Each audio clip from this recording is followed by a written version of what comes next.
ബുദ്ധമത, ജൈനമത, പാർസിമത വിശ്വാസികളുമുണ്ട്, വിശ്വാസമില്ലാത്തവരുമുണ്ട്. അതുകൊണ്ട് നമ്മുടെ രാജ്യത്തിന്റെ സ്വാതന്ത്ര്യം അപകടത്തിലാണ്, നമ്മുടെ ഭരണഘടന അപകടത്തിലാണ്, നമ്മുടെ ഭരണഘടനാ സ്ഥാപനങ്ങൾ അപകടത്തിലാണ്. മനുഷ്യനെ മാനവികതയുടെ മേൽ കൂട്ടിയോജിപ്പിക്കുന്നതിന് പകരം മനുഷ്യരെ പരസ്പരം ഭിന്നിപ്പിച്ച് ഇവിടെ അസ്വസ്ഥത സൃഷ്ടിക്കാൻ വേണ്ടി ശ്രമിക്കുന്നു.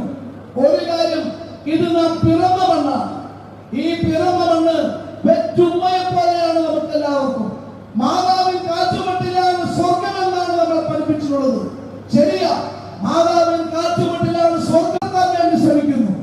ഒരു പക്ഷേ അത് SIR-ന്റെ പേരിലാകാം, മറ്റു പല പേരിലാകാം.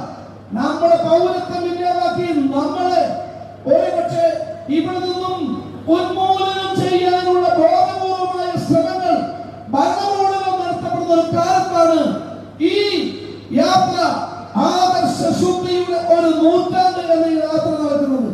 പ്രിയപ്പെട്ട ജസ്റ്റിസ് മുസ്തുഫായി തങ്ങളെ ഞങ്ങൾ നെഞ്ചത്ത് കൈവച്ച് പറയുന്നു, ഞങ്ങളെ പോലെയുള്ള വിശ്വാസികളുടെ, ഞങ്ങളൊക്കെ വിശ്വാസികളാണ്, ഞങ്ങളെ പോലെയുള്ള വിശ്വാസികളുടെ, മതനിരപേക്ഷതയിൽ നിൽക്കുന്ന ആളുകളുടെ, മതേതരത്വത്തിൽ വിശ്വസിക്കുന്ന ആളുകളുടെ, എല്ലാ മതങ്ങൾക്കും തുല്യ സ്ഥാനമുണ്ടെന്ന് വിശ്വസിക്കുന്ന ഞങ്ങളെ പോലുള്ള ആളുകളുടെ ചങ്കിനകത്ത്, നെഞ്ചിനകത്ത് അവസാനത്തെ ശ്വാസം നിലനിൽക്കുന്നത് വരെ ഈ രാജ്യത്തിന്റെ സാഹോദര്യം, സൗഹൃദം തകർക്കാൻ ശ്രമിക്കുന്നവർക്കെതിരായുള്ള എല്ലാ പ്രാർത്ഥനയിലും